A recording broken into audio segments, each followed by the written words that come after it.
বাঘিনী। অবশেষে শেষ হলো বাঘবন্দি খেলা। শিমলিপাল থেকে পালানো বাঘিনীকে শেষমেশ বাঁকুড়াতে কাবু করে বন্দি বানালো বন দপ্তর। ঝাড়গ্রাম পুরুলিয়া ঘুরে শেষে বাঁকুড়ার গোসাইদিহিতে এসে ধরা পড়ল বাঘিনী। আজকে বন দপ্তরে হাতে ধরা পড়লো সেই বাঘিনী। আমি এই মুহূর্তে রয়েছি রানীবাঁধের যে গুসাইডি আমার পেছনে সেই ব্যারিকেড, যেখানে দেখছি নেট দিয়ে পুরোপুরি ফেন্সিং করে এই বাঘিনী এই গত 24 ঘন্টার বেশি সময় ধরে এই বাঘিনী এখানে আসতে মেরেছিল।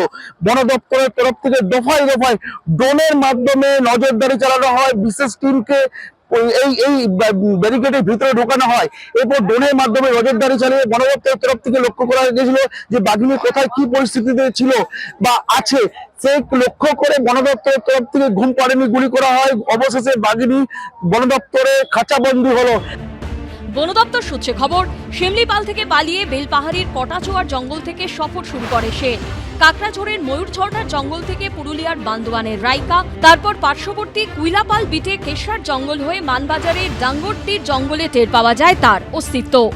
রেডিও কলারের মাধ্যমে তার অবস্থান বোঝা গেলেও বাঘিনীকে বাগে আনতে নাকানি চোবানি খেতে হয় বন দপ্তরের কর্মীদের।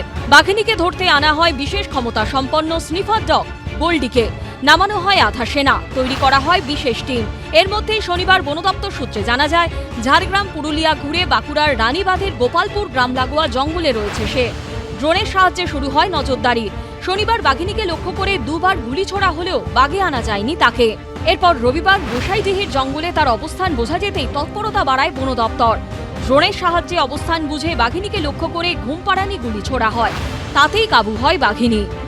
গত 8 দিন ঝাড়গ্রাম ডিভিশন থেকে শুরু করে বিভিন্ন এলাকা এই বাঘটা ছিল। পুরুলিয়া গেল, তারপরে আবার বাঙ্গুরা ঢুকলো, 3টা জেলা এলাকায় এসেছিল। আমরা শিমলিপাল টিম এখানে আছে, আমার সুন্দরবন টিম আছে, পুরুলিয়া জেলা টিম আছে, বাঙ্গুরা জেলা টিম আছে। পুলিশের সাপোর্ট ভীষণভাবে আমরা পেয়েছি। খুব পিসফুলি এই অপারেশনটা আমরা করতে পারছি। আজকে सक्सेसफुली আমরা বাঘটাকে ধরেছি। तो जो कुछ भी हुआ बहुत अच्छे से हुआ, और वो भी अभी बहुत सही सलामत है। उसका कुछ इंजरी वगैरह कुछ भी नहीं है, बहुत सही सलामत है। বাঘিনী ধরা পড়তে নিশ্চিন্ত হয়েছেন গোপালপুরের বাসিন্দারা। এদিন বাঘিনীকে ধরার পর পুলিশি নিরাপত্তায় তাকে নিয়ে যাওয়া হয় পুনর্বাসনের জন্য। এই প্রেক্ষিতে এদিন এক্স হ্যান্ডেলে মুখ্যমন্ত্রী মমতা বন্দ্যোপাধ্যায় লেখেন, বনকর্মীদের অভিনন্দন, স্থানীয় প্রশাসন এবং বাসিন্দাদের প্রতি আন্তরিকভাবে কৃতজ্ঞতা জানায়।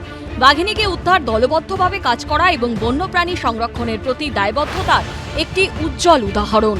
শিমলিপালের জঙ্গল থেকে অবশেষে রবিবার বাঁকুড়ার গোসাইডিহি জঙ্গলে ধরা পড়ে বাঘিনী জিনাত এবং তারপরই তাকে কলকাতায় আনার তোড়জোড় শুরু হয়। এই মুহূর্তে যে ছবি দেখা যাচ্ছে যে 12:09 নাগাদ আলিপুর পশু চিকিৎসালয়তে এই মুহূর্তে কিন্তু জিনাতকে আনা হয়েছে। ঠিক যে গাড়িটি এই মুহূর্তে দেখা যাচ্ছে সেই গাড়িতেই কিন্তু রয়েছে বাঘিনী জিনাত এবং আজকেই ঘুমপাড়ানির গুলিতে তাকে বেহুশ করা হয় এবং তারপরে কিন্তু জিনাতকে এইরকমই একটি খাঁচাতে এই মুহূর্তে এখানে আনা হচ্ছে।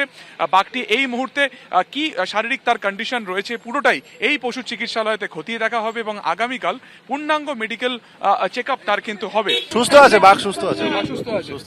এই মুহূর্তে কি বেহুশ অবস্থায় আনা হয়েছিল? না না, এখন সচেতন আছে, এখন সেন্স আছে, এখন সেন্স আছে। এখানে কিসের জন্য আনা হলো? অনেকদিন ধরে 22 দিন ধরে বাইরে বাঘটা ঘুরছে, তো তাকে একটু ট্রিটমেন্ট করতে হবে, দেখতে হবে ঠিকঠাক আছে নাকি। এবিপি আনন্দ।